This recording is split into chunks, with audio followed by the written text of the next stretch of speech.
हे समर्थकाचा ग्रंथ लिहिला 40 साली, आणि त्यांनी जी मांडणी केली आहे ते देशाची फाळणी करा का करू नये सोडून देऊ बाजूला. आपण बाबासाहेबांनी युक्तिवाद केलेला आहे, तो राष्ट्रीय स्वरूपात आहे की नाही?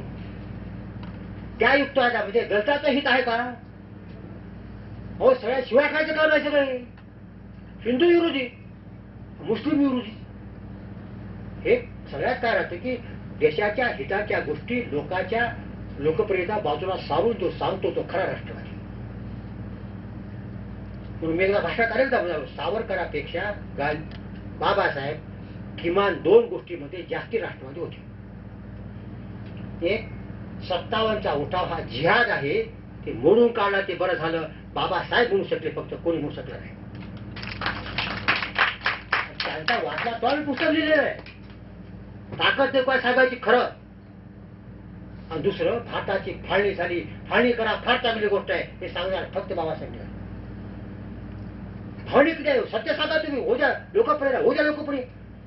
माझी प्रियता महत्वाची का लोकांचं हित महत्वाचं आहे? तर त्या फाळणी करणाऱ्या ग्रंथात त्याचे समर्थन केलेलं आहे ते कोणतं आहे? ते म्हणतात की या देशामध्ये हिंदू मुसलमान दोघं एकत्र राहतील का? ते म्हणतात मुसलमान हिंदू हे 2 वेगळे राष्ट्र आहेत.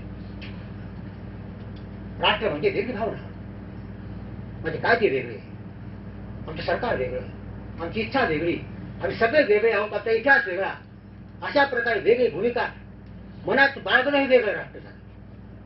ते म्हणतात भारतामध्ये मुसलमान स्वतः वेगळं राष्ट्र मानतात. हे वास्तव आहे. एका देशामध्ये 2 राष्ट्र एकत्र राहू शकणार नाहीत. हे खनखन त्याच्यामध्ये लिहिलेलं आहे आणि याचं कारण सांगितलेलं आहे.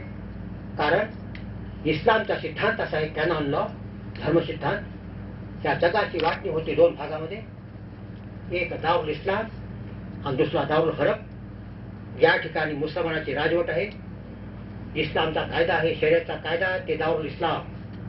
ज्या ठिकाणी असा कायदा नाही, तिथं कुराणाचं राज्य नाही किंवा राजा मुसलमान नाही, ते दारुल हरब, शत्रुभूमी. तेव्हा अशा प्रकारे शत्रुभूमीत राहणं पाप आहे, त्यातून मुक्त झालं पाहिजे आपण.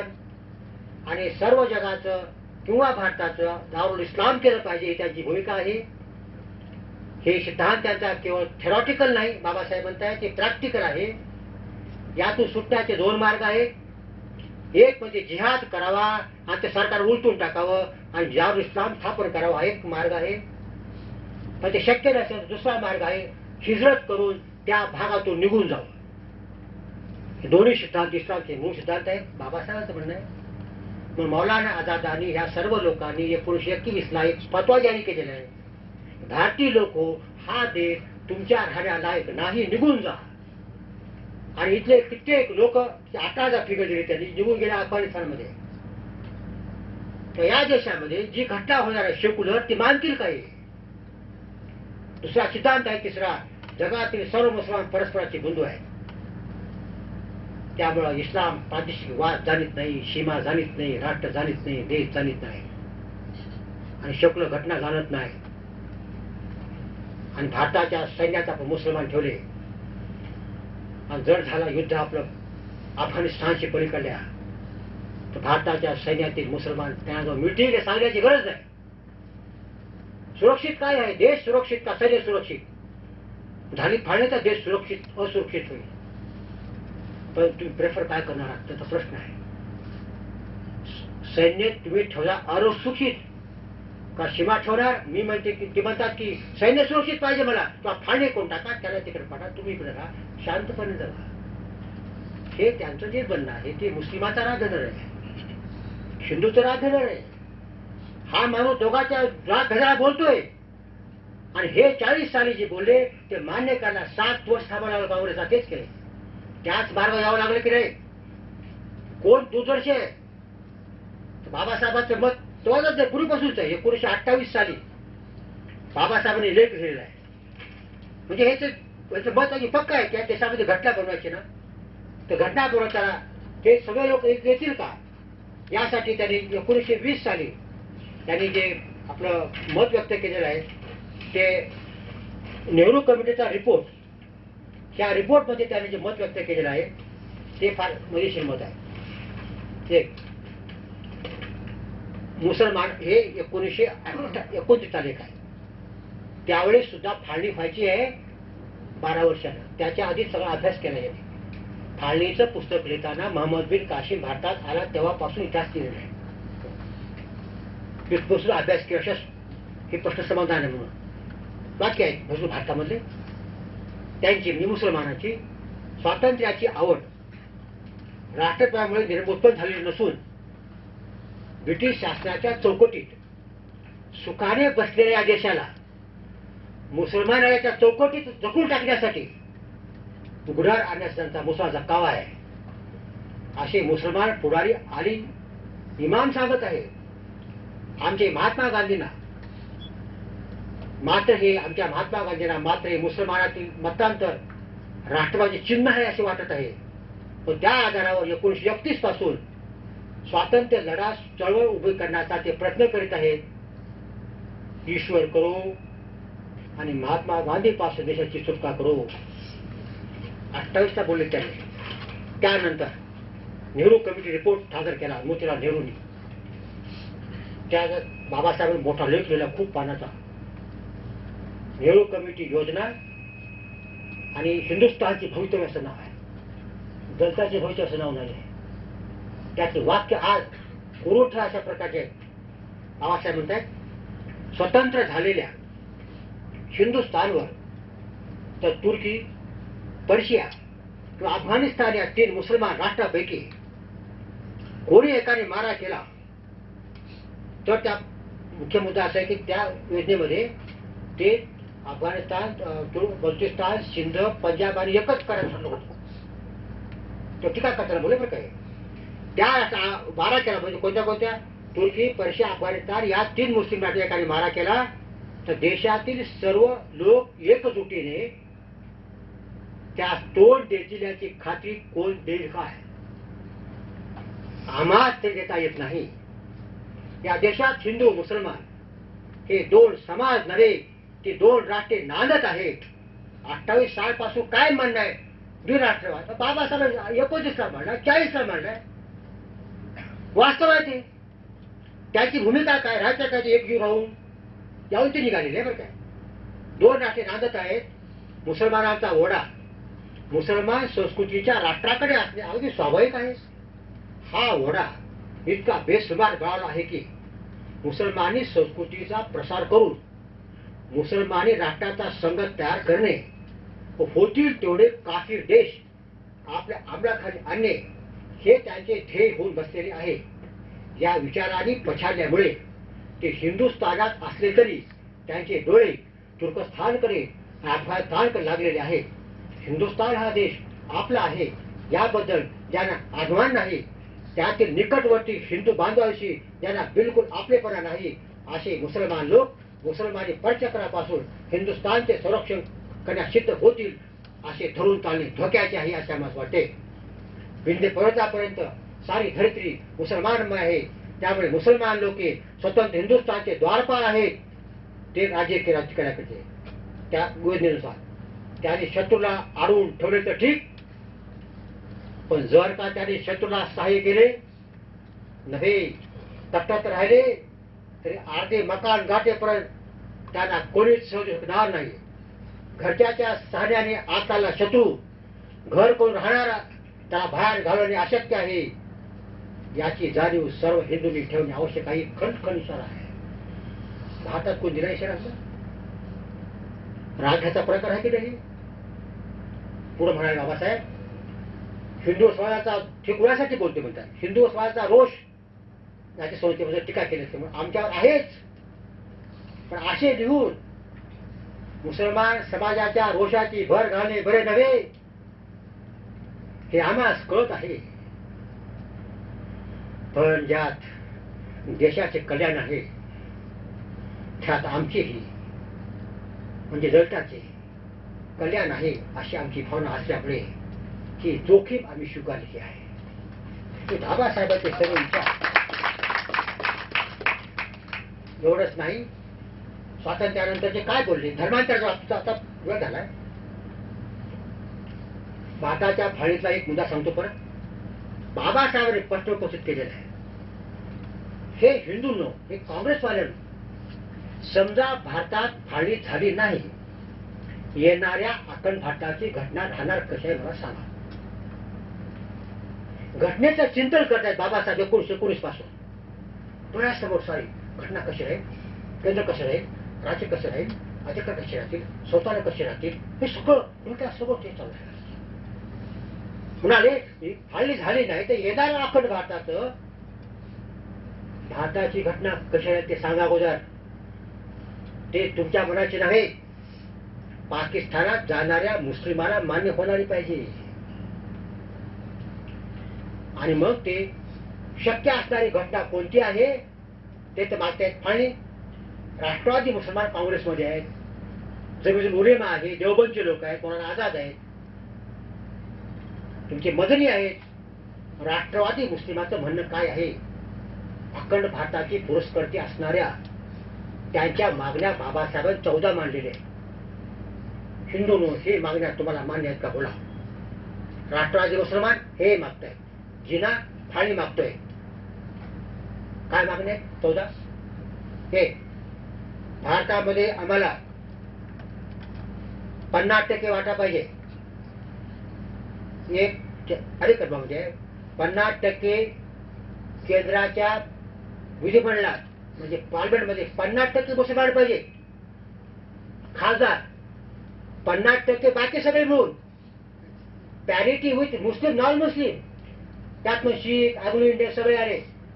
2 भारताच्या सैन्यामध्ये 50% मुसलमान पाहिजे. होते तेव्हा ते कायद्यानं करा. 3 भारताच्या न्यायमूर्तीची संख्या 50% पाहिजे.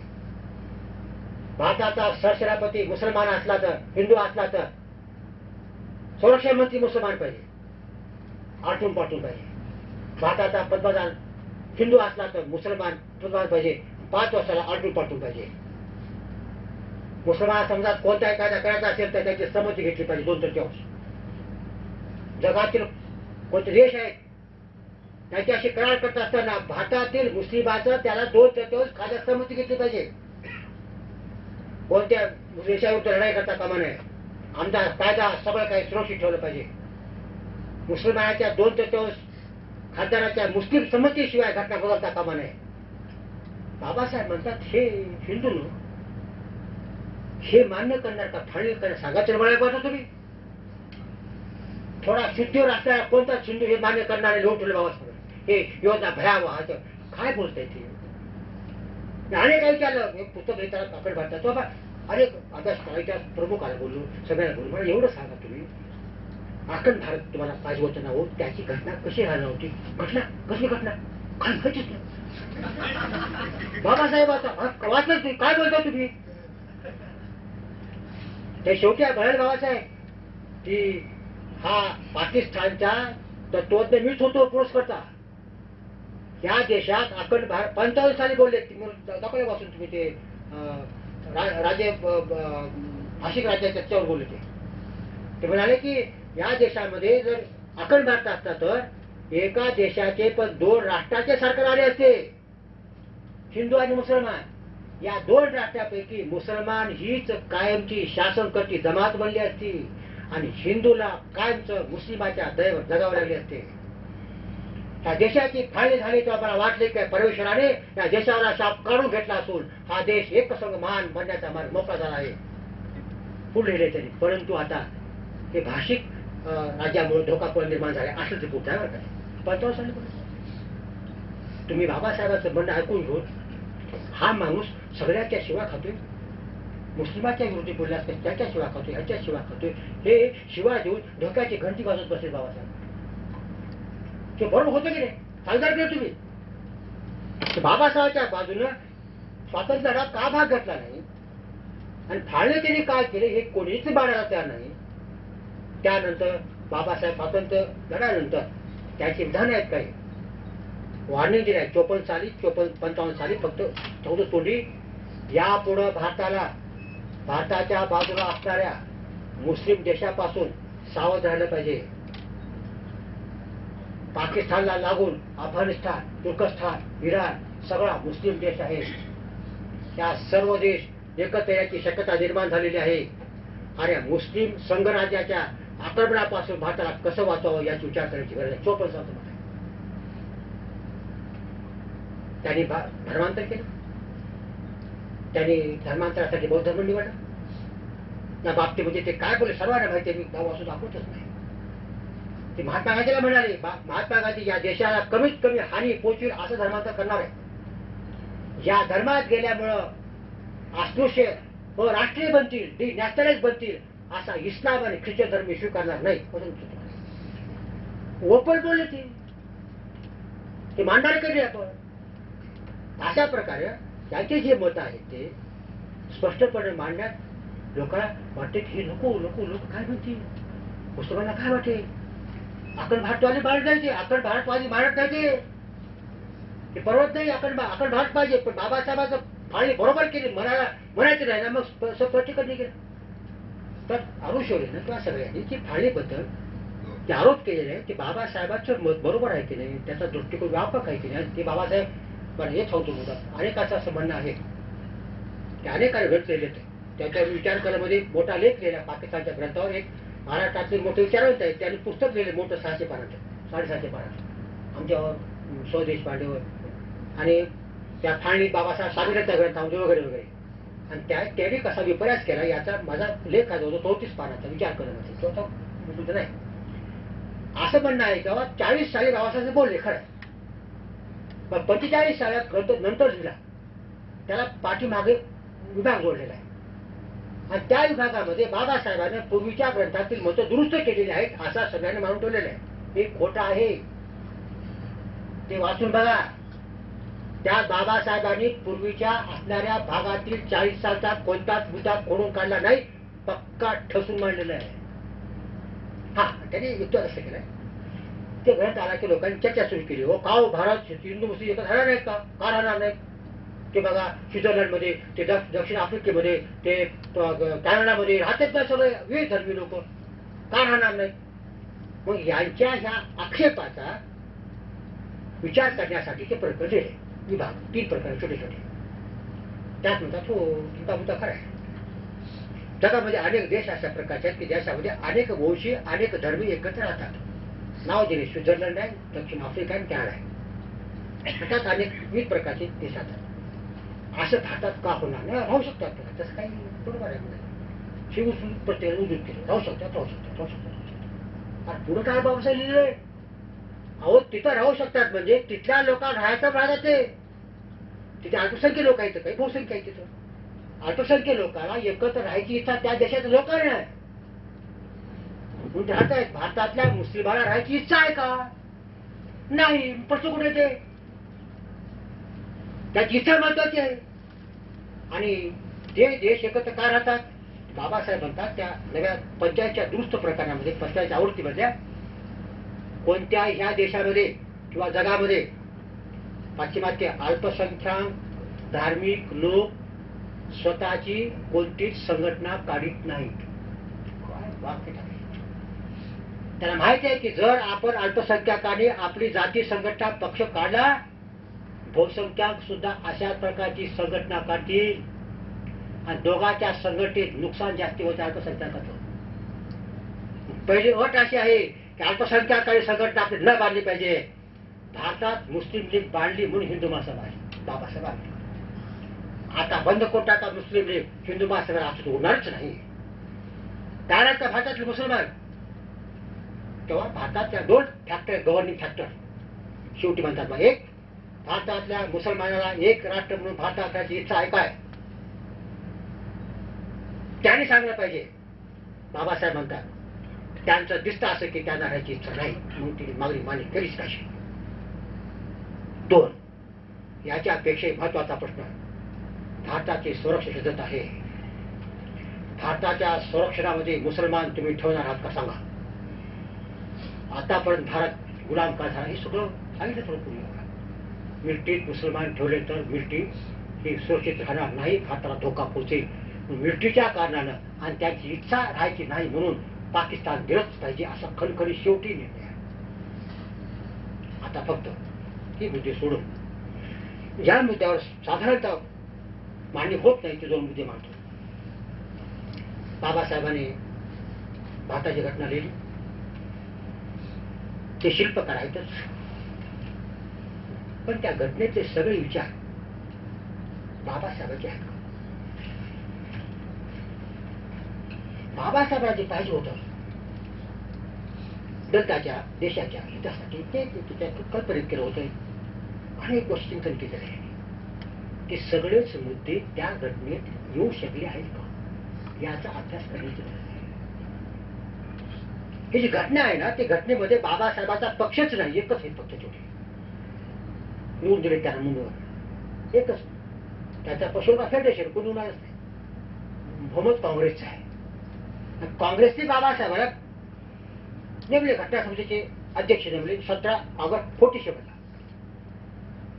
यांचे मत यांचे असू शकत नाही, कारण ह्यांना अधिकार ज्याला हक्क देता काँग्रेसला द्यायला पाहिजे. ही बसती मिटिंग होती सरी, मौलाना आझाद, काही वेळेस महात्मा गांधी म्हणून सरदार पटेल सगळे बसतात त्याच्यावर. मग हे क्रम कसं करावं, ते क्रम कसं करावं, मग पटवून सांगणार त्या नेहरूला हो बरोबर आहे, मग पटवून सांगणार, पटलं की मग हो म्हणणार. मग त्यांचं होणार आहे, त्याला पटवून सांगायची ताकद, असं क्रम आलं पाहिजे. असं ऑस्ट्रेलिया, स्वित्झर्लंड, अमेरिका असं क्रम आहे आपल्यात भरपूर आहे. 7 लोक होते घटना बनवायला, कोणी आजारी पडतो, इंग्लंडला जा, एकटंच उरले शिल्लक. आणि प्रत्येक ठिकाणी त्या काँग्रेसवाल्याला समजून सांगायचं काम केलं त्यांनी, आणि खूप. आणि मग जी घटना लिहिली की तुमच्या समोर आहे, मला सांगा या घटनेत अस्पृश्याला दिलेच काय, या घटना अभ्यास करा. 17व कलम अस्पृश्यता नष्ट केली आहे, साधी गोष्ट आहे, माणुसकीचं कलम आहे. ते केलं म्हणजे उपकार केले नाही तुम्ही. कलम कोणता आहे आता याच्यामध्ये? 4 कलम असे आहेत की विधानसभा आणि लोकसभा, विधान परिषद आणि राज्यसभा या लोकसंख्येच्या प्रमाणात शेड्यूल कास्ट, शेड्यूल ट्राईबला जागा राखीव करण्यात आलेली आहे. 4 कलम आहे. ठीक आहे, त्यात चालू आहे. 10 वर्ष वाटते ते. नोकऱ्या होत्या, नोकऱ्याचा कलम असा आहे, या देशातील सोशली इकॉनॉमिकली बॅकवर्ड क्लासेसला जर राखीव जागा दिल्या तर ते घटनेसमोर असमानता होणार नाही. ह्या कलमाचा आधार घेऊन शेड्यूल कास्ट, शेड्यूल ट्राईबला तर राखीव जागा दिल्याच की बाबासाहेबांना केलेले उपकार आहेत. त्याचा आधार घेऊन आता ओबीसीला दिल्या गेले. तर तो कोणता आहे? तेच बाबासाहेबांच आहे. मुस्लिमाला, मराठा, सगळे सगळे आता सगळे तुरवले. हे बाबासाहेबांची तरतूद आहे. म्हणजे दलितासाठी आपले दलित आहेत, आपल्या हातात आली घटना द्या का, तू त्याला असं नाही केलं त्यांनी, करू दिलं नाही. तर त्याने दिलं म्हणजे काय दिलं तुम्हाला? सर्वांना दिलं, मागासवर्गीय ठरवून द्या. त्यात एक कलम अजून दलितासाठी आहे, schedule caste, schedule tribe commissioner आहे. 340 कलम काय त्याचं एक आयुक्त राहावा, SC ST आयुक्त राहावा, आणि त्या आयुक्तानं दलितावरती अत्याचार होतात की नाही, कायद्यात आपण होते की नाही, तपासणी करून सरकारला कळव. ते आयुक्त तुम्हाला कोणाला माहिती आहे का? इलेक्शन कमिशनर माहिती आहे, पोलीस कमिशनर माहिती आहे. हे कुठं आहे की काय नाही की पता नाही, काहीच असलं काय ते करून ठेवलेलं आहे, त्याला काहीच महत्व दिलं नाही. बाबासाहेबांनी काय दिलं, काय केलं? तेव्हा गंमत अशी आहे, बाबासाहेबांना आपल्याला कशी घटना पाहिजे हे 48 पासून सांगितलेलं आहे. त्याची वाचा तुम्ही, ते पहिल्या खटामध्ये दिले सगळे. अशी अशी घटना पाहिजे, असे हक्क पाहिजे, आम्हाला जनताला असे पाहिजे, हे पाहिजे. ही घटना त्यांनी 48ला मांडली, 54ला मांडली, आणि 15 मार्च 47ला शेड्यूल कास्ट फेडरेशनच्या वतीनं घटना समितीला आम्हाला अशी घटना पाहिजे म्हणून सादर केलेली आहे. त्याचं नाव चूक असं दिलेलं आहे, संस्थाने आणि अल्पसंख्याक असं नाव आहे. ती भारताची घटना आहे, बाबासाहेबांना पाहिजे असणारी. त्यावेळेस बाबासाहेब सदस्य होते घटना समितीचे, पण अध्यक्ष नव्हते. आता हे घटना आणि आताची घटना याची कृपया तुलना करून बघा. काय तुलना करून मी तुम्हाला?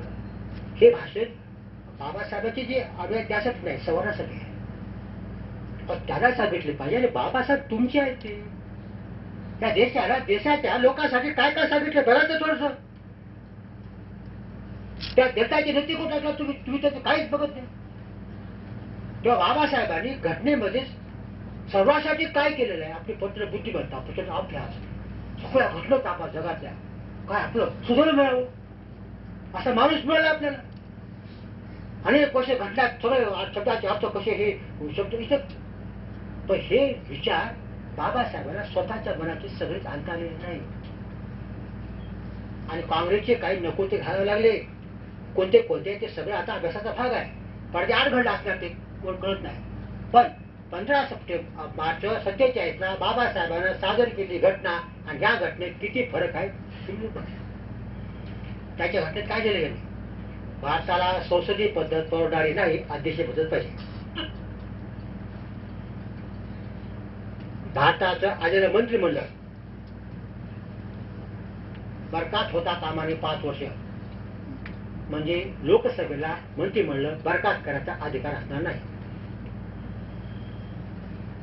त्या मंत्रिमंडळामध्ये जे मंत्री असतात त्या मंत्र्याची जात वाद टक्केवारी बाबासाहेबांनी दिलेली आहे. थोडक्यात शेड्यूल कास्ट फेडरेशनसाठी शेड्यूल कास्ट जे जातीमध्ये आहेत ना त्यांना मंत्रिमंडळामध्ये राखीव कोटा दिलेला आहे equal to percentage of population.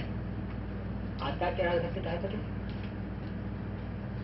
ते म्हणतात की हे जाती लोक आहेत, मंत्री जमणार नाहीत आमचे दलिताचे किंवा दलिताचे मंत्री नेमण्यासाठी भारताच्या घटनेत तरतूद केली पाहिजे. इतके मंत्री पाहिजेत आम्हाला. आता जे कोटा आहे ना रिजर्वेशनचा नोकऱ्याचा तो कोटा मंत्री इतके पाहिजेत आम्हाला. परत ते मंत्री नेमतील सवर्ण त्याच्या सोयीचे नाही चालणार. तर दलिताचे जे मंत्री नेमणार आहे त्याची निवड दलिताचे जे पक्ष आहेत त्यानेच केली पाहिजे. मंत्रिमंडळाचा अधिकार प्राईम मिनिस्टरला असणार नाही. मंत्रिमंडळ बरखास्त करता येणार नाही, मंत्र्याला काढून टाकता येणार नाही. फक्त त्यासाठी करप्शन आणि गुन्हेगारी पाहिजे. पुढलं तत्व आहे बाबासाहेबांचं. सगळी शेती राष्ट्राच्या मालकीची केली पाहिजे. सगळं सांगलं ते व्याख्यान होईल. आणि ते शेती सगळी घेऊन टाका आणि मग ते वाटून टाका सर्वांना. वाटायला काय करायचं. जे मालक आहे तर त्याचे डिबेंचर्स कर्जरोखे बँकेत ठेवायचे आणि त्याचं व्याज ते व्याज घ्या तुम्ही. पण शेतीत भाग मिळणार नाही. आणि सगळी शेती सरकारने घ्यायची ते शेती वाटून टाकायची लोकांना आणि ते कुळ म्हणून काम करणार आणि ते सामूहिक शेती करणार. त्याला पाणी खतं सगळी त्याची जबाबदारी सरकारची राहणार आहे.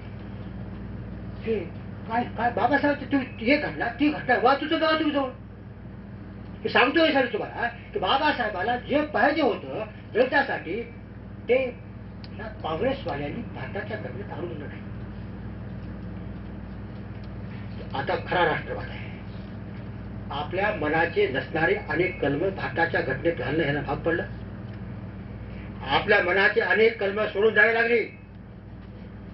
बाबासाहेबांना कधी राजकारणातून बाहेर पडले नाही. हे त्याचा सर्वात मोठा राष्ट्रवाद आहे. एवढा मोठा माणूस आपण गावाला असता ते म्हणाले असते की हे आमचं करण पाहिजे. ऐकत नाही, चालवून निघून घटना समजेचं काम करणार नाही. बाबासाहेब कधी म्हणाले नाहीत. आपली सगळी बुद्धिमत्ता सगळं अभ्यास ह्या सगळ्या भारताच्या लोकांसाठी खर्च केले आहे. दलिताला काही योजना नाही. काँग्रेसवाल्यांनी योजना तेवढंच योजना शाची घटना ते घटना वाचून बघा तुम्हाला कळेल तुम्हाला. आणि हेच आता तुलना करायचा दुसरा हिंदू कोड बिल तयार केलं. बाबासाहेब होते घटनेचे कायदा मंत्री आणि हिंदू कोड ह्यांचा अभ्यासाचा विषय. सगळे शास्त्रात अभ्यास केले राहिले आणि हिंदू कोड तयार केले. निवडणुका 51-52च्या घाबरले पंतप्रधान पंडित नेहरू. मग हे सगळे एक पत्नी तुमची जाती व्यवस्था निर्मूलन करणं घटस्फोटाचे काय ते सगळे आपल्या धर्मग्रंथाचे सगळे आता पाहिजे. उद्या सांगतो तुम्हाला त्या घटनेमध्ये बाबासाहेबांनी घटना आत्महत्ये ते 25 कलम कसं केलेलं आहे ते उद्या आहे. तर हे हिंदू कोडमध्ये ह्यांनी सगळं आधुनिक घातलं सगळं. आणि मग हे म्हणले लोकांनी टीका सुरू केली. हे हे हे आता अनेक टीका केली. हे आता भीमस्मृती आहे, हे तुमची महार करतोय आमच्यावरती कायदे आणि आंदोलन सुरू केलं. भेंडा जगण आणायला जातात जातीभेद म्हणून येतो आणि खूप टीका केली. वाजव उठलं. शेवटी पंडित नेहरू म्हणाले असं करू आपण हे निवडणूक होऊ द्या नंतर बघू. म्हणाले मला भाषण करते आहे लोकसभेत, कोटेल नाही, पण त्यांनी स्पष्टीकरण दिले कुठतरी हिंदू समाज एक होणं ही गरज आहे. तो एक करायचा असेल तर सर्वांसाठी एकच समान कायदा करावा लागेल. हिंदू कोड बी त्यांच्या संघटीकरण करण्यासाठी मी कायदा केलेला आहे तिथे बोलले. शेवटी ते कलम आणू दिलं नाही, कायदा आणू दिला नाही. त्यांनी सरळ राजीनामा फेकून दिला. कायदेमंत्री पदाचा बाहेर निघाले. आता नीट विचार करा, त्या हिंदू कोडमध्ये दलितासाठी काय आहे वाचून बघा. 4 कायदे आहेत. एक सक्सेशन ऍक्ट आहे, म्हणजे मी मेल्यानंतर माझी प्रॉपर्टी वारसाला कशी मिळावी, तर किती कशी वाटते मुलामध्ये मुलीमध्ये वगैरे वगैरे आहे. हा कायदा कुणासाठीच आहे? हे ज्याच्याकडे भांडवल आहे त्याच्यासाठीच आहे. संपत्ती आहे, शेती आहे, हे आहे, ते आहे, पैसा आहे. दलिताच्या घरात बँकेचं आता बी अकाउंट नाही, तेव्हा नव्हतं. घरामध्ये ते काय आमच्याकडे ते पैशाचे पाय असतात. दर जूनला आपलं पैसा गोळा करायचे, ते काठी उभा करायचे, चोपड्या सगळ्या मार मागायचे सगळे. म्हणायचे पाटला आम्हाला थोडंसं काठी मुली घ्या बाबा. दुसऱ्या वेळेस गेली झोपडी पुन्हा नवी. हे आमचं घर, एक खोली बाजूला शिडी तिकडे. हे घर दरवर्षी जोडते. वारसा कशाला पाहिजे याला? हे सगळे वारसाचे कायदे ज्याच्याकडे धनसंपत्ती आहे. भारतामध्ये लोक आहेत सगळे, काही आपलं काही सगळे ठाऊक देणार नाही.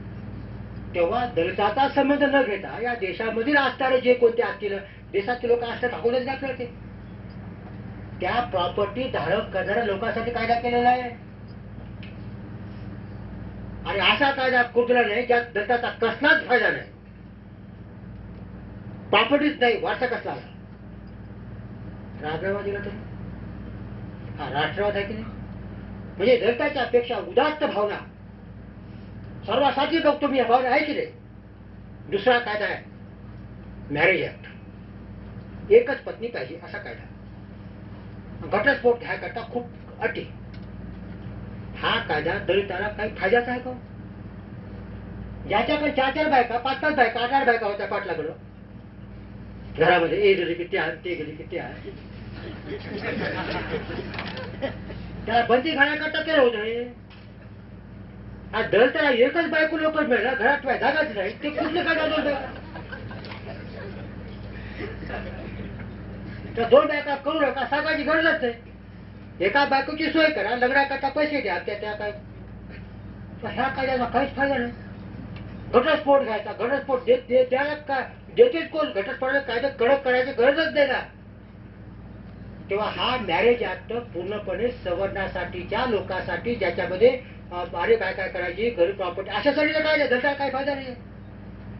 तिसरा कायदा आहे दत्तक कायदा, अडॉप्शन ऍक्ट आहे. आणि चौथा गार्डियनशिप ऍक्ट आहे. 4 ऍक्ट आहेत.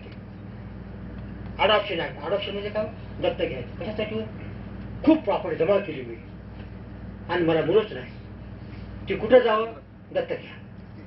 आता प्रॉपर्टीच नाही, दत्तक कशाला? मला घेतलं दत्तक काय कोणासाठी आहे? तू परत प्रॉपर्टी आली, दलिताला फायदा नाही.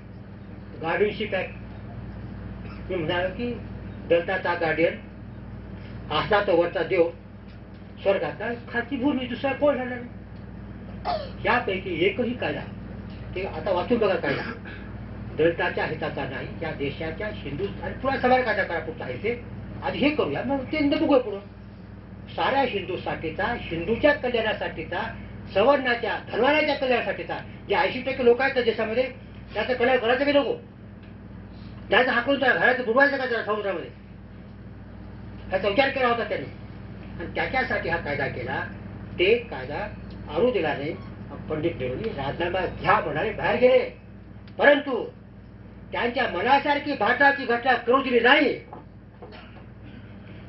बाबासाहेबांनी कधी अशा प्रकारे मी घटना करणार नाही, राजीनामा देतो म्हणाले नाहीत. याच्यासारखा बाबासाहेबांचा त्याग नाही. समजून जा तुम्ही. शिल्पकार आहेत त्याच्यामध्ये सगळी भाषा वगैरे सगळे. तो अशा प्रकारे संबंध बाबासाहेब राष्ट्रवादाचा, म्हणजे दलितासाठी तर बाबासाहेब देवच आहे. देव म्हणलं ते काय मला लागणार, देव बाबा देव म्हणजे फार मोठा. ते सवर्णाने बाबासाहेबांचे उपकार मानले पाहिजे. त्या देशाला राष्ट्रवाद शिकवणारा, देशाच्या पुढच्या धोक्याच्या घंटा बाजूनारा, संरक्षण घ्या, माताची घटना घ्या, राष्ट्रवाद असेपर्यंत बाबासाहेब तुम्हाला धूळ चालण्यासारखे असतील. आणि त्यांच्यावर आरोप कर निघाले अलीकडे लोक हे लढात भाग घेतला नाही, फाळीत केली नाही, हे केलं, त्या सगळ्या दृष्टीनं असा आपण अभ्यास करावा असं माझं म्हणणं आहे. आम्ही याच्यावर पुस्तक लिहिलं नाही. आमचं जे पुस्तकाचे समाजकारणावरती पुस्तक आहे, जो भाग मी घेतला नाही. राष्ट्रवादी म्हणला की राष्ट्रवादी बोलणार आपण. तर माझं म्हणणं असं आहे की यामध्ये आपण या दिशेने अभ्यास करावा अशी माझी विनंती आहे. अभ्यास केल्यानंतर तुम्हाला हा माणूस किती मोठा आहे, म्हणाला किती मोठा आहे, शेवट पोचतो बाबासाहेब काय म्हणतायत. म्हणजे जसं माझ्या बापाला एखादा लग्न मुलगा असला, अपंग असला तर काळजी केलीच पाहिजे असते. ते दलिताची काळजी करणारच. याचा अर्थ कुटुंबाला सोडलं का त्यांनी. या देशामध्ये हिंदू समाज जगला तर जगेल ना दलित समाज. त्याचं जे सुरक्षितता आहे, भवितव्य आहे, त्याच्याशी जोडले गेले भवितव्य आहे. तुम्ही जाणार ना प्रत्येक गावागावात खेड्यात माणसं आहेत आणि सगळे गोष्टी कायद्याच्या मार्गाने केलेल्या आहेत. कायद्याच्या मार्गाने सोडूया आपण. शासन करते जमात बना असा उद्देश केलेला आहे. लढाई करा सांगितलं नाही त्यांनी. म्हणजे निवडणूक या सत्तेत जा, कायदे करायला लावा, कायद्याच्या मार्गानं हे सगळे पट सोडणारा एवढा सर्वशील कायदेशीर माणूस. महात्मा गांधी आयुष्य बोलतात पण सगळे कार्यक्रम हुजेचे. त्या माणसाची बघून घेऊ, आमच्या हिंदुत्वावर आला धूल काढू, दिल्ली आम्हाला तर डोके फोन टाकू, बोलते बरं काय कधीही त्याने एकही कार्य केला. हा एवढा माणूस देशाला देणगी आहे. तर सगळ्या हिंदू समाजाने ह्या माणसाला समजून घ्यावं. त्या समजून घेण्याची अत्यंत आवश्यकता आहे. त्याने उपस्थित केलेले प्रश्न तेव्हाचे सगळे संपलेले नाहीत. जसा काळ जायला लागला तसं बाबासाहेब परत त्यांचा थॉट ऑफ पाकिस्तान उडून मागण्याची पाळी गरज पडणार आहे. तो ग्रंथ इतका महत्वाचा ग्रंथ आहे. सगळे त्याचे काँग्रेसनं काय केलं, गांधीजीनं काय केलं, आणि याचा मूळ धागा सगळं देशाचं कल्याण, सर्वांचं हित, आणि त्यात मग दलिताचं आहेच पेशंट. विरोधी न येता हे आपण अभ्यास करावा. मला बोलवलं, शांतपणे ऐकून घेतलं. हे फक्त पूर्ण अभ्यास नाही, फक्त एक दिशा दिली तुम्हाला. याबद्दल तुम्ही थोडं अभ्यास करावा आणि त्याचं करावं. याबद्दल मला बोलण्याबद्दल आपण शांतपणे ऐकून घेतलं. तुम्ही थांबतो.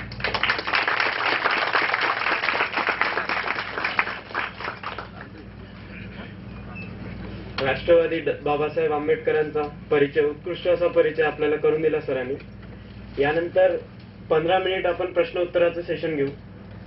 वेळेची मर्यादा असल्यामुळे निवडक प्रश्नांचा विचार केला जाईल. कृपया प्रश्न दिलेल्या चिठ्ठीवर लिखित स्वरूपात द्यावे ही विनंती. सध्या आपण खूप महत्वाचं आहे, ज्याला मी स्पर्श केला नाही असा आहे. त्यासाठी वेगळे सगळं परिभाषा करून बोलावं लागेल. प्रश्न असा आहे, बाबासाहेबांचे साम्यवादासंबंधी काय मत होते. म्हणजे कम्युनिझम. आज आंबेडकरी चळवळीत साम्यवाद्यांनी घुसखोरी केली आहे काय. गमत अशी आहे की जो आपण मार्क्सवाद म्हणतो, हे खूपच समजणार प्रकरण आहे. मार्क्सवाद झाली क्रांती रशियाची, तेथून मग मार्क्सवादामध्ये मग पुढं कसा अंमलात आणावा हा निघाला. त्याचा तो मूळ असा आहे, गरीब श्रीमंत भेद राहू नये. सगळी जी प्रॉपर्टी आहे त्या प्रॉपर्टीचे लाभ सर्वांना मिळावे. मार्क्स काय सांगतो की तुम्हाला मालमत्ता किंवा मूल्य येतं श्रमाने फक्त प्रत्येक गोष्टीला. थोडक्यामध्ये गरीब श्रीमंती भेद नष्ट करा, प्रत्येकाला सारखे फायदे द्या, समाजवादानं हा त्याचा मूळ हेतू साम्यवादाचा आहे. अत्यंत आदर्श तत्व आहे. रशियन क्रांतीचा परिणाम झाला, सगळ्याला भारून टाकलं. आता प्रश्न आला की ते जे आदर्श तत्व आहे की श्रीमंत गरीब राहू नये, गरीबाला सगळं मिळालं पाहिजे, प्राचार्य चपराशी पगार फरक कमी पडला पाहिजे, झाला पाहिजे, भाडोशी असो, सगळं हे अतिशय तत्व आहे. प्रश्न पुढचा असा, हे अंमलात आणण्याचा मार्ग कोणता आहे. रशिया चांगलं काम केलं, तर भांडवलशाही कारखानदार सगळे कत्तल कुठाले. समता आणण्यासाठी भांडवल हुकुमशाही कशी.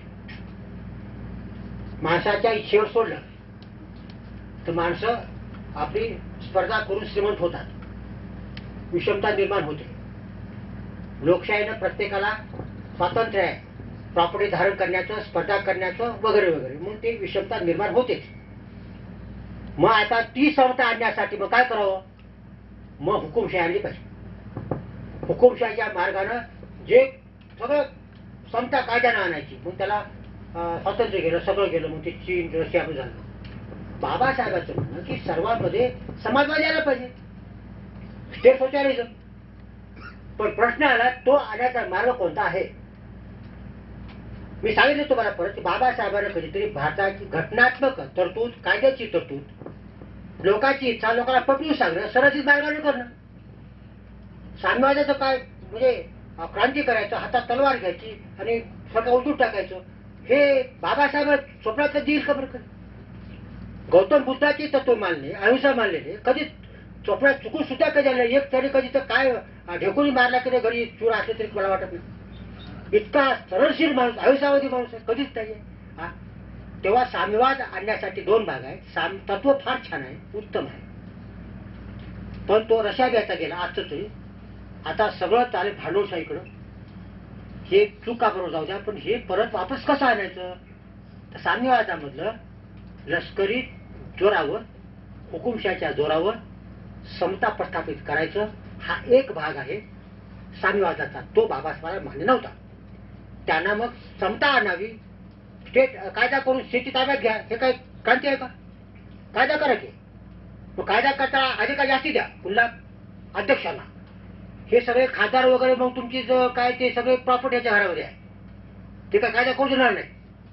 मग कायदा करताना काय तरतुदी करायची आपण, आणि त्या तरतुदीनुसार समता आणायची, आणायचा, हे हेतू मान्य आहे. पण त्याने कधी अशा प्रकारे काय हातात तलवार घ्यावी किंवा शस्त्र घ्यावं, बंड करावं असं कधीही पटलेलं नाही, आणि असं करून ते टिकत कधीच नाही आहे. तेव्हा हे याचं उत्तर आहे. अजून आणि अजून जर कुणाला माहिती असेल तर सांगा तुम्ही, मी सांगा असं नाही.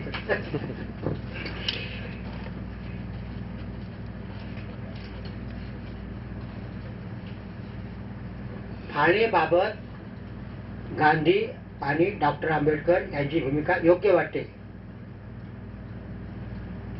मग गांधी योग्य आहेत का? थोडा म्हणजे नक्की काय विचारायचं तुम्हाला माहित नाही. म्हणजे गांधी योग्य आहेत का? कोणाच प्रश्न कोणाचा आहे तो? थोडी सांगा, कुठून सांगा, कोण सांगितलं? काय काय काय तुमचं म्हणणं?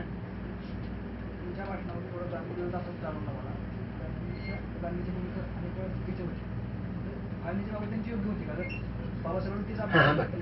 ते काय केलं की माझं सहवास आहे, विषय धरला आपला, एक वाक्य बोलायचं नाही, विषय सोडतो. तर माझा जो ग्रंथ आला आहे त्या ग्रंथ कधी येऊ द्यायचा नाही असं करून बोललो बरं काय. आमचं असं म्हणणं आहे, महात्मा गांधींना फाळणी करायचीच होती. 1940 पासून त्यांनी स्पष्टपणानं फाळणीचे संकेत दिलेले आहेत. अयोग्य आहे. मुद्दा काय, भारताला लोकशाही पाहिजे तुम्हाला. इंग्रज गेल्यानंतर ह्या सगळ्या लोकशाही तुम्हाला घटना बनवायची आहे. निवडणुकीच्या मार्गाने घटना समचे सगळे लोक आले पाहिजे. त्या लोकांचे होतच नाही, कसं करणार तुम्ही? एक तर हुकुमशाही आणली पाहिजे. हुकुमशाही आणून आले पाहिजे तेच मान्य नाही. मग फाळणी म्हणजे काय केलं आपण? पाकिस्तान भागातील लोकांना विचारलं, मतदान घेतलं तिथे. तुम्हाला भारतात राहायचं का? काही मतदान घेतलं, सार्वमत घेतले. पंजाबमध्ये, बंगाल पंजाबमध्ये ते विधानसभेचे मतं घेतले त्यांनी, दिले आहे. आणि त्यांच्या इच्छेनुसार ते म्हणाले आम्हाला पाकिस्तान पाहिजे, देऊन टाकलं. समजा त्यांची इच्छा न मान्य करता त्याला भारतात ठेवलं असतं तर सतत बंड होत आले असते. काश्मीरचं काय झालं? काश्मीरच्या लोकांना विचारतो म्हणलो आपण की तुम्ही भारतामध्ये येणार का जाणार? सार्वमत घेतो म्हणलो, घेतलं नाही. त्याचे परिणाम काश्मीर प्रश्न आहे. तेव्हा भारताची घटना जे काय आहे, सगळ्या लोकांना भारताची घटना पाहिजे म्हणून एक आहे. ज्यांना नव्हते पाहिजे ते गेले तिथे. पाकिस्तान भागातले मुसलमान, हिंदू सर्वांनाही घटना पाहिजे. कोणी घटनाची बोलतो का? बोलत नाही.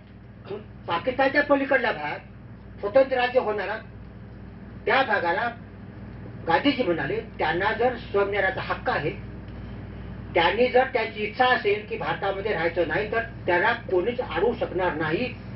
मी कोणत्याही प्रकारच्या शक्ती त्याच्यावर वापरणार नाही. म्हणून तुम्ही म्हणाल की देहाची फाळणी होईल मग भारताची फाळणी होईल. हे वाक्य अशा प्रकारचं आहे की मुसलमानला फाळणी पाहिजे असेल त्यांना ती दिलीच पाहिजे.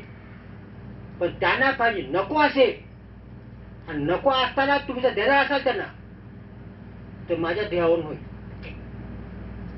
त्यामुळे गांधीजी काय बाबासाहेब काय दोघांची एकच दिशा आहे. बाबासाहेब खणखण बोलणारे, गांधीजी उलट पालट बोलणारे. प्रत्येकाला आपल्या मनाचा अर्थ घेता येईल केव्हा यायचं केव्हा तसं. कारण ते नेते होते, विचारवंत. गांधीजी विचारवंत आहे. माझ्या भाग कोण ना काय होऊ दे घंट्याचे धोकाची घंटा भाजीत बसले ते. गांधीला माणसं पाहिजे होते, हे पाहिजे होतं. तेव्हा दोघांचंही भारताच्या स्वातंत्र्यच पाहिजे होतं दोघांना. मुस्लिम पक्षपाताचा वाटा लागला. महात्मा बाबासाहेबांनी 40ला जे सांगितलं ते महात्मा गांधी थोडी शेवट लागते गेलं आहे. त्या दोघांची भूमिका अगदी सारखी.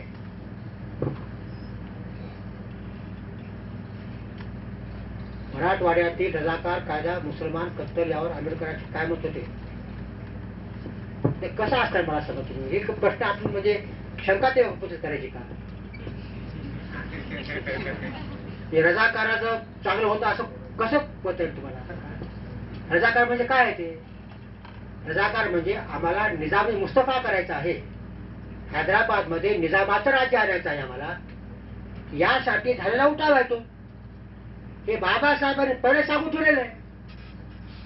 सुदैवानं त्या हैदराबाद संस्थानात हिंदू बहुसंख्याक होते म्हणून वाचलो आम्ही. समजा जर हैदराबाद संस्थानात 80% मुसलमान असते, काश्मीर सारखे 60%, 50%, हा राजा निजाम असता तर हैदराबाद मध्ये आज काय अवस्था झाली असती. तिकडं पूर्व पाकिस्तान, इकडं पूर्व पाकिस्तान, पश्चिम पाकिस्तान, मग उस्मानिस्तान होत ते. थोडक्यात वाचलो आपण. सैन्य गेलं नसतं तर नळदुर्गात पूल पडला नसता. आधी गेले आपले क्रॉस करून ते जास्त पाहिजे काय सगळं सगळं होतं आपलं. काही 2.5 लाख रजाकार, 1 लाखाचं सैन्य, सगळे भारतातले मुस्लिम बोलले होते. तलवारी सगळ्या घेतल्या होत्या. गावगाव कतली सगळे लोक गावात पळून गेले. आणि मिलिटरी आल्यानंतर तिथं बदल आहे सगळं पूर्ण कंप्लीट. तेव्हा त्या ठिकाणी बाबासाहेबांना असं होणार आहे हे भाकीत पहिलंच केलेलं होतं. कारण कोण निजामाचे लोक निजाम यांना काय पाहिजे आहे हे सांगून ठरवते की अगोदर. तेव्हा त्या रजाकारचा प्रश्न नाही तुझा काय त्याचा याचा अजून राजधानी म्हणून हैदराबादची आजची आवश्यकता आहे का. फाळीनंतर आंबेडकरांनी अल्पसंख्याकाविषयी, मुस्लिमांनी भारतात अल्पसंख्याकाविषयी, मुस्लिमाविषयी काय भूमिका होती. म्हणजे अल्पसंख्याक म्हणजे ते झाले काय. आता हैदराबादची राजधानी आपण लक्षात घ्या. मी काय बोललो तुम्हाला की 2 राजधान्या पाहिजे. बाबासाहेबांचं म्हणणं आहे. मी फक्त तुम्हाला विचार किती खोल करतो माणूस या बोललो बरं का तुम्हाला. आतापर्यंत भारताच्या सगळ्या मोगल काळामध्ये आणि प्राचीन भारतापासून राजधान्या 2च होत्या. 2 राजधान्या. मोगल काळामध्ये श्रीनगर दिल्ली होती, आग्रा दिल्ली होती. इंग्रजाच्या काळात कलकत्ता शिमला होती. भारत थोडा मोठा देश आहे. आतापर्यंतच्या काळात सुद्धा 2 राजधान्या होत्या. एकूण तिकडे बदलायच्या. जम्मू काश्मीरला त्या हिवाळ्यामध्ये जम्मूला आणि तिकडे उन्हाळ्यामध्ये. तर हा देश एवढा मोठा आहे की जर वरून जर आक्रमण झालं कोणाचं तर राजधानी वेगळी पाहिजे. आपला सेकंड राजधानी आहे ती. नुसती राजधानी हा सेकंड कापले पाहिजे, डोल कापले पाहिजे आणि बारीचे कापले हे. आणि हैदराबाद नाव दिले यांनी.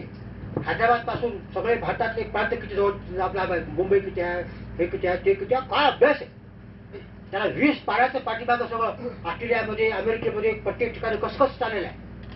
हा म्हणजे 2-2 राजधान्या का ठेवायच्या तर संरक्षण दृष्टीने करायला पाहिजे.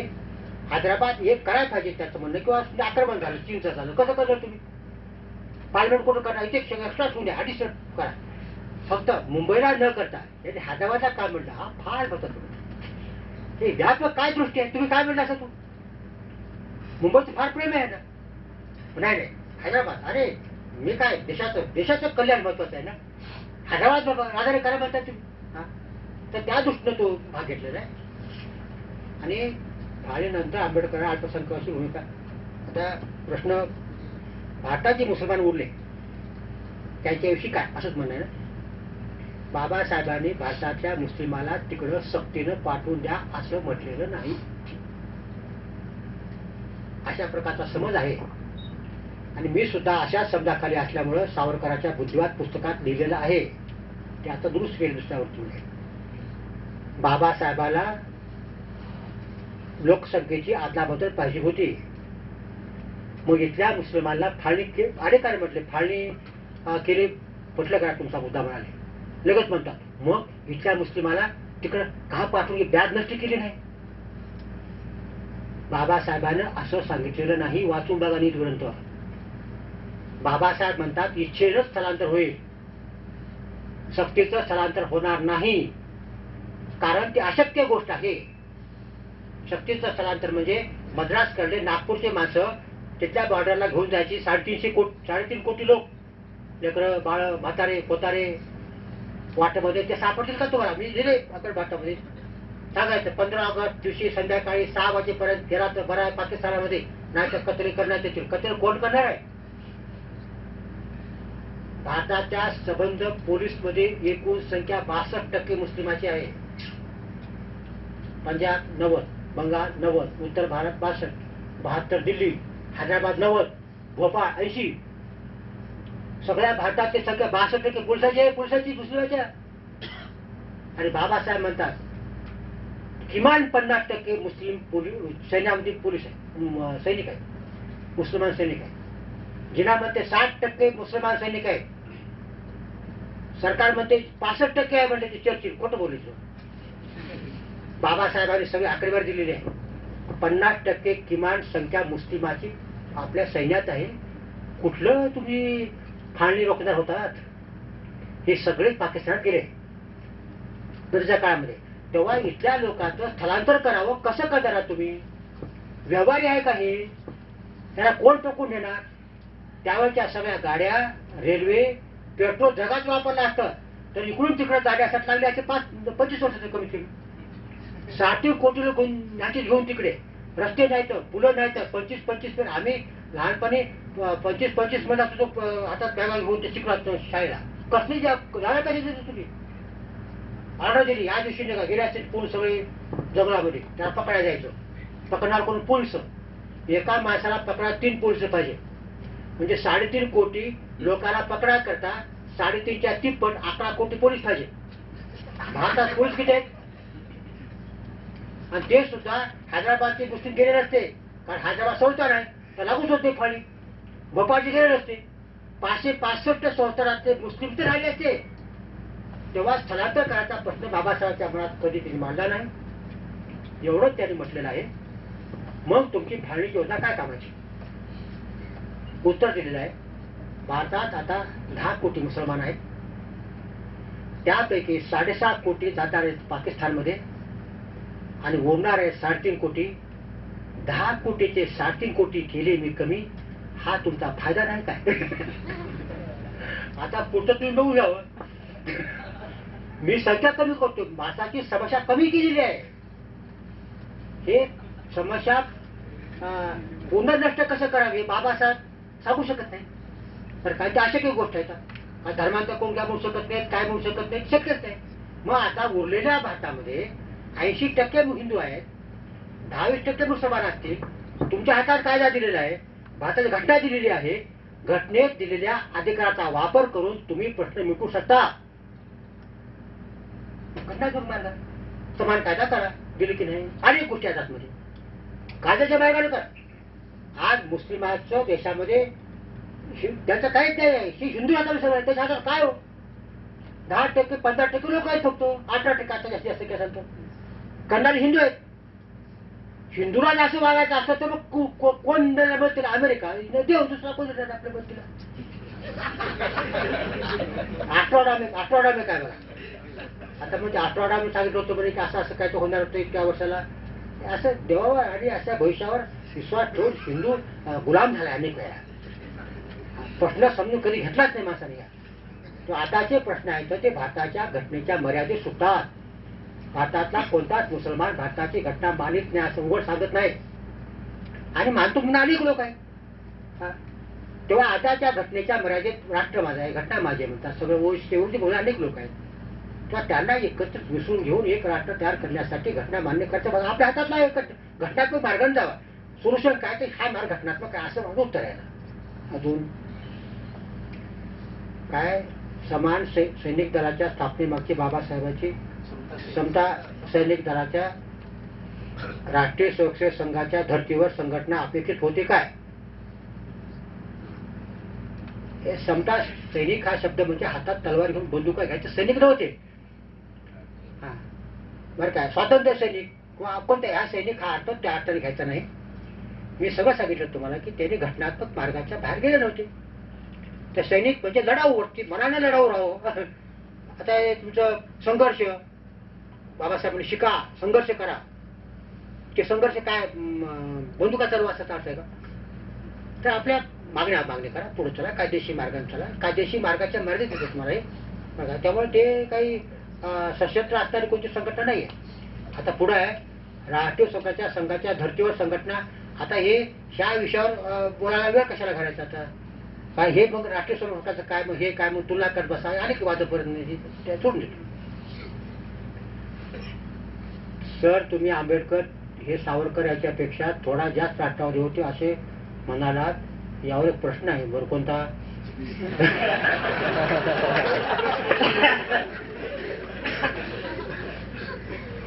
मला वाटलं अभिनंदन करतो मी वाटत. तुम्हाला आंबेडकर सावरकर यामध्ये कधी कॉमन थॉट प्रोसेस आढळली का. वा वा धन्यवाद. मी स्पष्टपणे सांगतो माझे विचार कोणी काही आबाळतून पडले नसतात. आपण अभ्यास करतो कुणाचे संस्कार करतो जास्त प्रभाव होतो यातून विचारसरणी घडते प्रत्येकाची. बरं काही मी काय एकदम पडलो असतो आबाळातून मला काही आलं नसतं. 3 माणसांनी माझ्या विचारावर संस्कार केलेले आहे. ते 3 माणसात एक सावरकर दुसरे आंबेडकर तिसरे नरहर कुरुंकर. तिघात जवळपास 80% 90% समान आहे. तिघही अत्यंत बुद्धिवादी आहे. आम्ही आता उद्याच भाषा ऐकायला या तुम्ही. आणि घटनेमध्ये स्वातंत्र्य काय दिले सांगतो तुम्हाला बाबासाहेबांनी. की माझं धर्माविषयीचं मत या तिघाच्या मतावर अवलंबून आहे. धर्मग्रंथ हे कालबाह्य झालेले आहेत इथपासून हे तिघाचे कॉमन. धर्मचिकित्सा तिघाचा प्रांत. राष्ट्रवाद निदान मानवतावाद जेव्हा येईल सगळं देश जग एक होईल मग मंगळावर एक लोक इकडे लोक लढाई करतील तेव्हा भारत जग एक होईल. ते पुढची गोष्ट आता तर नाही. हा तर राष्ट्रवादच आहे आपलं म्हणजे काही दिवस तरी आपल्या पिढीत नक्कीच आहे बरं काय. तेव्हा राष्ट्रवाद ही मूल्य नाही मानतो. समाजवाद आम्ही मानणारच हो. घरामध्ये काहीच नाही आमच्या. एक राहायला घर आहे शेती नाही बाडी नाही. आपल्या ज्याला घ्यायचा ते सामाजिक असणार आहे. तेव्हा सामाजिक आर्थिक विचार पडतात सामाजिक विचार पडतात सगळं पडतात. धर्माचं मी अजून मला कळल्यापासून एकही विधी धर्मात कधी केला नाही.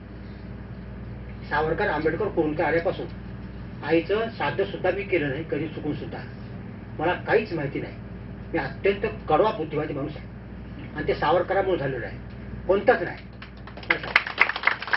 ह्या तिघांमधला जो बुद्धिवाद धर्मचिकित्सा सावरकराने हिंदू धर्म तुम्ही मान्य त्यांचा हिंदू धर्म हा नाही हो.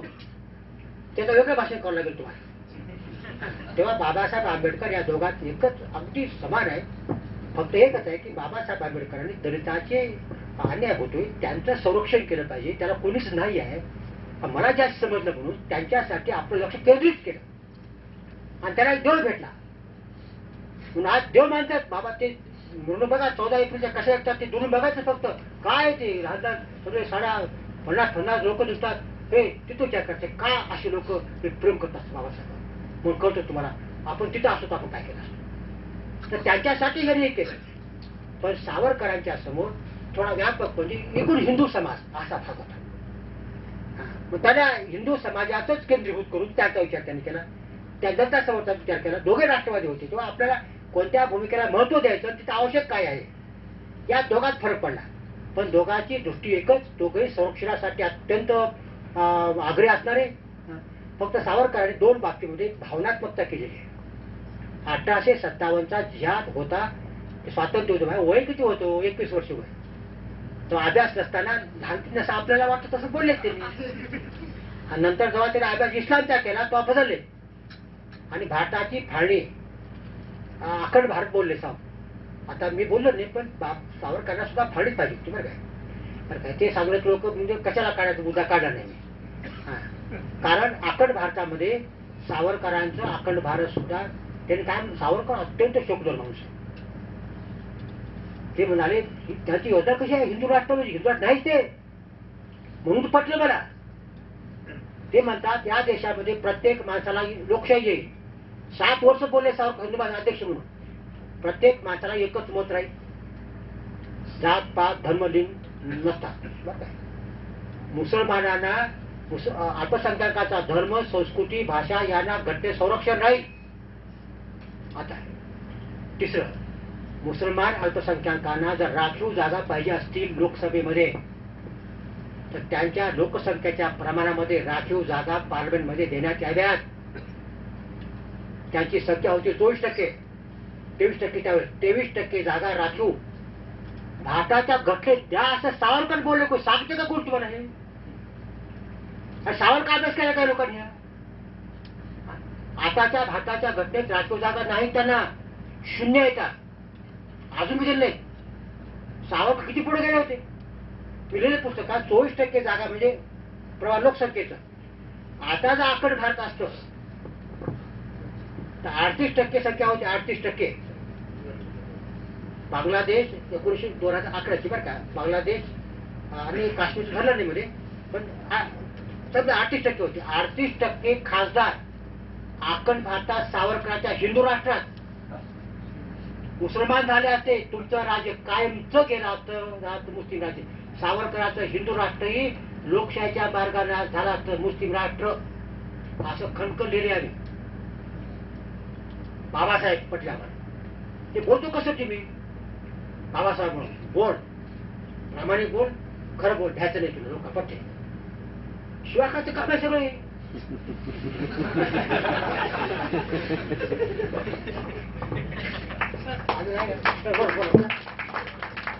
बोला बोला बोला. 2 प्रश्न आहेत. एक तर तुम्ही जे आंबेडकरांच्या राजभाषेबद्दल बोललात, हो. तर लोहिया दस्तऐवजी समोर जाऊन त्याच्याविषयी मांडणी करत विस्तृत तशी आंबेडकरांची काय आहे का? कारण बहुसंख्याक या सगळ्या भाषांमधून. आणि दुसरा सर तो असा की आंबेडकरांचा राष्ट्रवाद मांडत असताना आपण सगळा हा जो काही ठीक आहे मांडणी केली, त्यामध्ये आंबेडकरांचं एक व्यक्ती एक मत एक मूल्य आणि त्याच्याच बरोबर बंधुता हे जे तत्व आहे याची थोडीशी मांडणी करावी. नाही, शेवटचा प्रश्न आहे ना, बंधुता आहे की हा मुद्दा निर्वाद मुद्दा शेवटचा नाही. तो आजच्या काळात मला वाटतं की जास्त आग्रहानं मांडणं गरजेचं आहे. नाही. आता बाबा राष्ट्रबंधुत्व राष्ट्रीय एकात्मता ह्याचा आजच चुकते. त्या बंधुता मुद्दा कशा आणायची हा मुद्दा जाऊ द्या तुम्हाला. आपण बंधुत्वाबद्दल ते आपल्या सर्वांना मान्य आहे, सर्वांना बोलतो आपण, एकत्र राहायला पाहिजे म्हणतो तो मुद्दा आहे. आता पहिला मुद्दा तुमचा कोणता राष्ट्रभाषेचा मुद्दा होता तो. मी थोडं काय सांगितलं, फक्त बाबासाहेबांचं एकूण देशाबद्दलचं लक्ष कसं होतं ह्या सांगितलं. ते म्हणतात भाषा 2 पाहिजे भारतात, 1 स्टेट 1 लँग्वेज, हे प्रिन्सिपल जगात आहे म्हणतात बाबासाहेब. फ्रान्स घ्या, अमेरिका घ्या, इंग्लंड घ्या, भाषा देशाची एक आहे. त्या देशाची भाषा एक असणार नाही, देश तुटलेले आहे. तुर्की साम्राज्य गेलं, ऑस्ट्रेलियन साम्राज्य गेलं, भाषेमुळे गेलं म्हणतात बाबासाहेब. मग आता भाषा एक भारताची करायची, एवढी मोठी भाषा आहे. ते म्हणतात याचा गोल्डन मध्य असा आहे, एक देशाची संबंध एकच भाषा हिंदी करावी, डिक्लेअर करावं ऑफिशियल भाषा ही भारताची आहे. 2 कोणत्याही प्रांत जे आहेत आपले तयार झालेले ते भाषेवर ते करा, त्यांचं ते म्हणणं नाही, भाषेवर करा म्हणाले. म्हणजे मराठी भाषिकाचं गुजराती भाषिक भाषेवर प्रांत करा, पण त्या राज्यामध्ये जी भाषा बहुसंख्येने बोलली जाते ती भाषा त्या राज्याची म्हणजे प्रांताची भाषा होता कामा नये असे कलम केलं पाहिजे. मराठी भाषा महाराष्ट्राची राजभाषा होता कामा नये अशी तरतूद घटनेत केली पाहिजे. म्हणजे राजभाषा केंद्राची राज्याची एकच पाहिजे. हिंदी भाषा राजभाषा महाराष्ट्राची, राजभाषा तामिळची, राजभाषा गुजरातची, हिंदी राष्ट्रभाषा राजभाषा एकच. आणि संस्कृतीची भाषा तुमची भाषा असते पाहिजे. तू बोलताना बोलायची काय फरक पडा मराठीत बोला. अशा प्रकारचा जबरदस्त तुम्ही मांडणी केली आहे बरं. म्हणजे आपली भाषा महाराष्ट्राच्यात मराठी भाषा असते की पाच होणार, एकत्र येत नाही, कम्युनिकेशन होत नाही. तेव्हा सगळ्याची भाषा ऑफिशियल भाषा म्हणजे पत्रव्यवहाराची गव्हर्नमेंटची भाषा हिंदी ठेवा. एवढं कर्म करा त्या प्रांताची भाषा. म्हणजे उदाहरणार्थ उत्तर प्रदेशामध्ये बिहार, उत्तर प्रदेश आहे, त्यांची भाषा हिंदी होता कामा नये. आता दुसरी हिंदी त्याची आहे तिथे बरं का, ते होता कामा नये. म्हणजे काय त्याचं म्हणणं काय म्हणजे सगळ्या भारतात लोकांना एकमेकाला कम्युनिकेशन व्हायला पाहिजे की नव्हतं. तर अशा प्रकारे हे मधला तो गोल्डन त्यांचा भाग आहे मधला. पण आपल्या कोणी मान्य केलं नाही. आपण ते आता असं करतो. आता भाषेचे भांडणं सगळे भांडणं म्हणजे मेरिटवरती बाबासाहेबांचं चांगलं काय हा मुद्दा मी घेतला नाही बरं का. मी त्याचा काय तज्ञ नाही. ते बघा प्रांतिकाची आरोग्याची कमिटी कसा. अहो मला सांगा तुम्ही, बाबा सांगतात ते राजाजी आले म्हणायच्याकडे कायदा मंत्री असताना म्हणाले की आपण काय करू म्हणाले, 2 राजधान्या करू म्हणाले. एक करू दिल्लीची, एक दक्षिण उत्तर, 2 फेडरेशन करू म्हणाले. काय खबर आहे, भारताचे 2 संघराज्य, उत्तर संघराज्य, दक्षिण संघराज्य. म्हणजे आले भांडण. मी हसून गेलो. सांगितलं बाबासाहेबांनी, मी फिरायला म्हणजे असं करता झालेच भांडण म्हणाले. आधी जे बोलत नाही तो उत्तर भारताचं आमच्या आक्रमण असं म्हणतात तुम्हाला.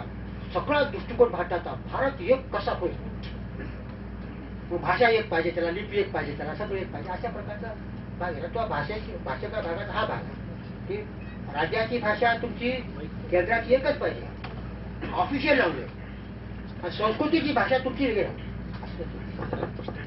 याच्यासाठीच विभागवार प्रांत रचना त्यांनी सांगितली. हो ना, विभागवार प्रांत रचना झाला असतं तर भाषेचा वाद आता जो चाललाय वगैरे झाला नसतं. त्याने मीन काढला आणि म्हणजे ते मुद्दामून नेहरूंनी भाषेत प्रांतवार रचना केली. ते प्रांतिक आपण आयोग तयार करता, पुनर्रचना आयोग तयार करताना त्याने ती शिफारस केली. बरोबर आहे की बघ. आता आपण म्हणतो की बेळगाव महाराष्ट्रात पाहिजे, ह्याला काय आपलं काय समर्थन आहे. बेळगावचे लोक आमचे आहेत. भाषा एक असली की एका जागी राहते भाषा खरं आहे. पण त्याच्यात दुसरा वाईट पण ऍडव्हान्टेज आहे. बाबासाहेब ऍडव्हान्टेजेस विचार फार वकिलीसारखं सगळं मांडतात. त्या ऍडव्हान्टेज कमी आहे, जास्तीत जास्त विभागवार प्रांत रचनेवर प्रकाश नाही टाकला जात जास्त. नाही काय सांगितलं नाही तर हे बाबा आपण काही असं करत असेल ते बऱ्या सगळं सांगावं लागत आहे. त्याने सगळं हो. तथाकथित सद्यस्थितीची संकुचित राष्ट्रवाद आहे, त्यामध्ये दलित व मुस्लिमांचे स्थान काय? त्यांचे स्थान काय नाही. आता तुमचा प्रश्न आहे तथाकथित संकुचित राष्ट्रवाद, ह्याची व्याख्या काय? कसं संकुचित तुमच्या मनात काहीतरी धरले विरोध मला लक्षात येते. नाही. आता जे सत्ताधारी पक्ष आहे त्यांचा एक राष्ट्रवाद आहे. काय कोणता आहे? हिंदू राष्ट्रवाद, जो हिंदू जन्माला त्यांचा राष्ट्रवाद नाही. इतका संकुचित आहे, तो घेतला जातोय, नाही, काय तो बोलला जातोय. काय तुम्ही हा हिंदू आणि मुस्लिम आणि दलित या तिघांचं काय मग? नाही हे तुम्ही जे म्हणताय ना हे असं आहे काय, हे गुरु धरून बोलायचं तर आहे करायचं त्याच्या घरच्या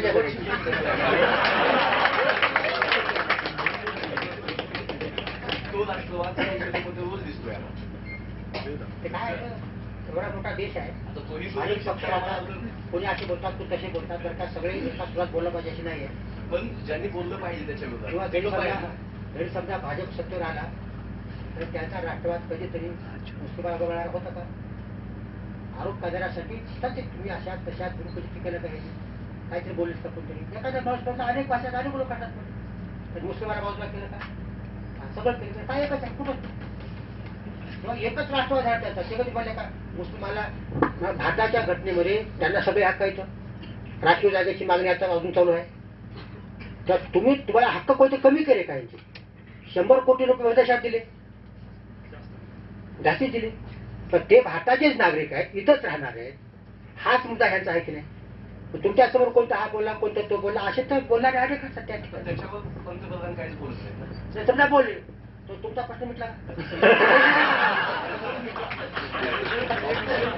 ऑफिशियल त्या लोकांना संसदेमध्ये जर त्यांनी टोकलं तर काय होते सगळेच बोलतात. काय होते ते बोलले समजा तुम्ही म्हणा ते वर बोलले मला त्याचे वेगळंच आहे आणि प्रश्न मिटतच नाही.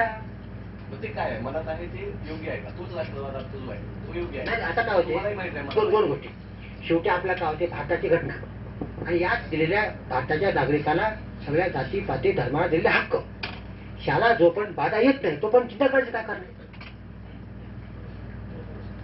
मतदार हक्क आहे की एमपीसी हा तुमच्या IAS ऑफिसर अल्पसंख्याक म्हणजे मुस्लिम ख्रिश्चन यांना आमच्याकडे ट्रेनिंग क्लासेस चालू आहेत. ते कमी आहेत बँकेमध्ये, पुढे आहे ना, चालूच आहे ना. थोडं त्याला कधी दुय्यम वागवलं का तुम्ही? खरं सांगा तुम्ही. हिंदू राष्ट्रामध्ये मुस्लिमाला दुय्यम नागरिकत्व आहे हे कोणी म्हटलं? कुठं सापडले? तर हे कोणते हिंदू राष्ट्रवादी आहे त्याला मुस्लिमाला हाकून द्यायचा आहे का? काय हे म्हटलं थांबा. उद्या समजा त्याने मी चूक झाली म्हटलं, तुमचा प्रश्न मागं एखाद्या प्रश्नाला भेटत नाही काय होते सांगा.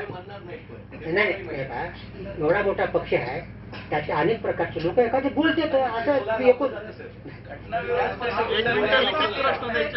वेळेची मर्यादा आहे. नाही